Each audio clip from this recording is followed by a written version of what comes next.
Welcome to my channel. இது வந்து முருங்கைப்பூ. முருங்கைப்பூ வந்து ரொம்ப சத்து மிகுந்தது. இது விட்டமின் இருக்குது, கால்சியம் இருக்குது, பாஸ்பரஸ் இருக்குது, B1 B2 விட்டமின் சி இதெல்லாம் இருக்குது. அதனால் வந்து இது ரொம்ப நல்லது. இதை வந்து நம்ம பல வகையில் யூஸ் பண்ணலாம். ஒன்று வந்து இதை நிழலில் உலர்த்தி பவுடராக்கி அந்த பவுடரை வந்து நம்ம என்ன செய்யலாம்னா நெய்யில் சேர்த்து நம்ம இட்லி பொடி அல்லது வந்து சாதா பொடியெல்லாம் செஞ்சு சாப்பிடும்போது அதோட கொஞ்சம் மிக்ஸ் பண்ணி நெய் விட்டு குழந்தைங்களுக்கோ இல்லை நம்மளோ சாப்பிட்டா ரொம்ப நல்லது உடம்புக்கு. இந்த பொடியை வந்து நம்ம பாலில் கலந்து சாப்பிடும்போது ஆண்களுக்கு வந்து ஆண்மை பெருகி அவங்களுக்கு வந்து நல்ல ஒரு இயற்கை வயாகரா மாதிரியே செயல்படக்கூடிய சக்தி இந்த பூவுக்கு இருக்குது. அதே மாதிரி இந்த பூ வந்து அடிக்கடி நம்ம உணவில் சேர்த்துக்கிட்டோம்னா, அதாவது பொரியல் செய்யும்போது கடைசியாக இந்த பூவை போட்டு ரொம்ப வேக விடாமல் செஞ்சு சாப்பிடும்போது பெண்களுக்கு கர்ப்பப்பை பிரச்சனை, கர்ப்பப்பையில் இருக்கிற சிக்கலெல்லாம் தீருது. அப்புறம் கர்ப்பப்பையில் வந்து மாதவிடாய் பிரச்சனை வந்து ரொம்ப அந்த மாதவிடாய் டயத்தில் ஏற்படுற பெயின், அந்த அதிக இரத்தப்போக்கு இதெல்லாம் வந்து குணமாகிடும்.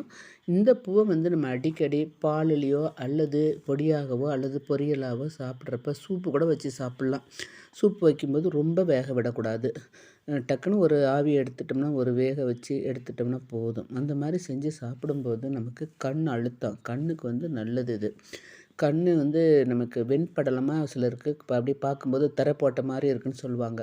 அந்த மாதிரி இருக்கிற நோய் குணமாகும். கண்ணோட அழுத்தம், மாலை கண் இதெல்லாம் வந்து குணமாகி கண்ணோட பிரைட்னஸ் வந்து நல்லா அதிகமாகக்கூடிய சக்தி இதுக்கு இருக்குது. அதிகமாக்கக்கூடிய சக்தி இந்த பூவுக்கு இருக்குது. இன்னும் இந்த பூ நம்ம சாப்பிட்டுக்கிட்டே வரும்போது நமக்கு என்னென்னா எலும்பு, இதனால் இதில் கால்சியம், பாஸ்பரஸ் எல்லாம் இருக்கிறதுனால எலும்பு சம்பந்தமான நோயெல்லாம் போய் மூட்டு வலி, எலும்பு தேய்மானம் போய் எலும்போட அடர்த்தி திக்னஸ் வந்து அதிகமாகி நமக்கு வந்து கால்சியம் பற்றாக்குறையினால் ஏற்படக்கூடிய நோயெல்லாம் வந்து தடுக்கப்படுது. இது பாஸ்பரஸ் இருக்குது. இதுவும் எலும்புக்கும் ரொம்ப நல்லது, பல்லுக்கும் ரொம்ப நல்லது. இதை வந்து நம்ம அடிக்கடி சாப்பிட்டுக்கிட்டு இருக்கிறப்ப நமக்கு என்ன ஆகுதுன்னா உடம்புல வந்து விட்டமின்ஸு, மினரல்ஸ் எல்லாமே கொஞ்சம் அதிகமாக சேர்ந்து நமக்கு ஹெல்த்தான ஒரு உடல்நிலை கொடுக்குது. இது வந்து நல்லா ஃப்ரீயாக மோஷன் போகிறதுக்கும் இந்த பூ வந்து உதவுது. இது வந்து வயிற்றுப்புண்ணு இல்லை வாய்ப்புண்ணு எல்லாத்தையுமே ஆற்றக்கூடிய சக்தி. ஏன்னா இதில் B1 B2 இந்த மாதிரி விட்டமின்ஸ் எல்லாம் நிறைய இருக்கிறதுனால இது வந்து வாய்ப்புண்ணு ஆற்றக்கூடியதாக இருக்குது. இதில் வந்து நியோமைசின் அப்படிங்கிற ஒரு என்சைம் இருக்குது. அது வந்து நம்ம உடம்புல கேன்சரை உண்டாக்கக்கூடிய செல்களை அழித்து கேன்சர் நம்ம பக்கம் வராமலே தடுக்கக்கூடிய சக்தியை இது கொடுக்குது. அதே மாதிரி ஹை பிபி இருக்கிறவங்க இந்த பூவை வந்து ஏதோ ஒரு வகையில் துவையல் கூட செஞ்சு சாப்பிட்லாம். நீங்கள் வந்து சட்னி அரைக்கும்போது 4 பூ போட்டு சட்னி அரைக்கலாம்.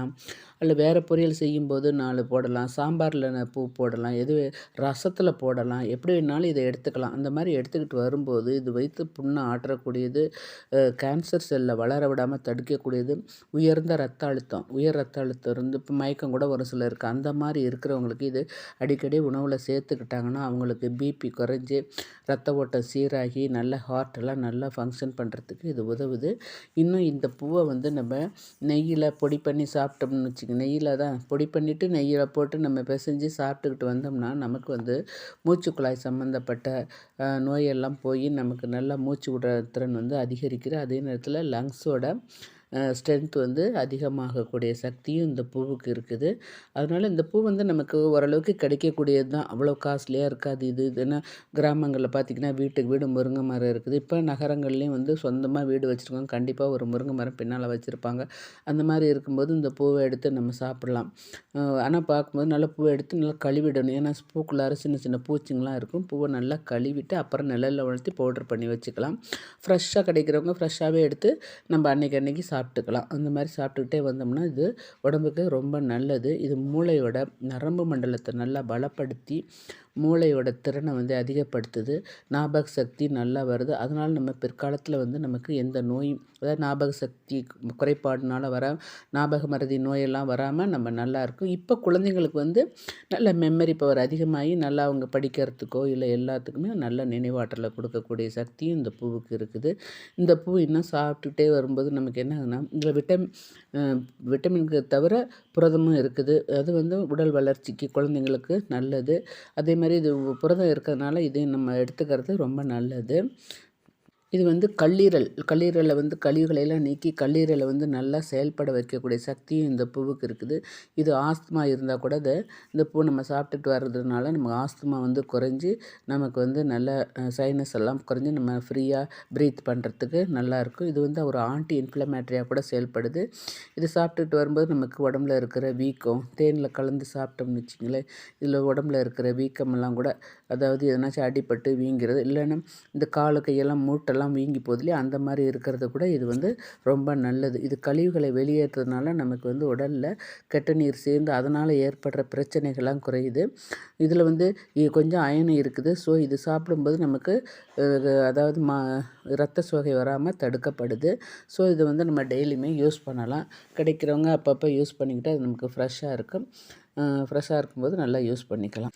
இந்த பூவை என்ன செய்யலான்னா, ஒரு கொதிக்கிற தண்ணி ஒரு 1/2 டம்ளர் தண்ணி எடுத்துட்டு, அந்த தண்ணியில் இந்த பூவை நல்லா வாஷ் பண்ணிவிட்டு, அந்த தண்ணியில் ஒரு ஒரு 2 நிமிஷம் அப்படியே போட்டு முக்கி எடுத்துட்டு, அதோட தேங்காய் பூ சேர்த்து அந்த 2யும் அரைச்சி பாலாக எடுத்து அந்த பாலை வந்து குடிக்கலாம். அந்த பால் வந்து குழந்தைங்களுக்கும் கொடுக்கலாம், பெரியவங்களும் சாப்பிட்லாம். சாப்பிடும்போது எனர்ஜி நல்லா சத்து நல்லா உடம்புல நல்லா இதாகும். அடுத்து வந்து இது வந்து நமக்கு தேங்காய் பால் விட்டுட்டு நம்ம இது என்ன செய்யலாம்னா, வெறும் பூவை மட்டுமே நம்ம அதாவது ஹாட் வாட்டர் ஒரு டம்ளர் தண்ணி எடுத்துக்கணும். எடுத்துக்கிட்டு இந்த பூவை நல்லா அதுக்குள்ளே போட்டு கொதிக்கிற தண்ணியில் போட்டு ஒரு மூடி போட்டு 5 நிமிஷம் மூடி வச்சிட்டிங்கன்னா தண்ணியில் அந்த எசன்ஸ் எல்லாம் இறங்கிடும். அதுக்கு பிறகு அந்த தண்ணி எடுத்து உங்களுக்கு என்ன பிடிக்குதோ, மிளகு பிடிக்குதுன்னா மிளகுத்தூள் போட்டுக்கலாம்.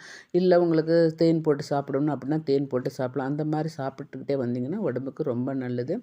இதில் அதான் முருங்கைப்பூ டீயாக குடிக்கலாம், முருங்கைப்பூ பாலாக்கியும் குடிக்கலாம். ஸோ வந்து ட்ரை பண்ணி பாருங்கள். என்னுடைய கருத்துக்கள் உங்களுக்கு ஏற்புடையதாக இருந்துச்சுன்னா லைக் பண்ணுங்கள், ஷேர் பண்ணுங்கள், சப்ஸ்கிரைப் பண்ணுங்கள். தேங்க்யூ.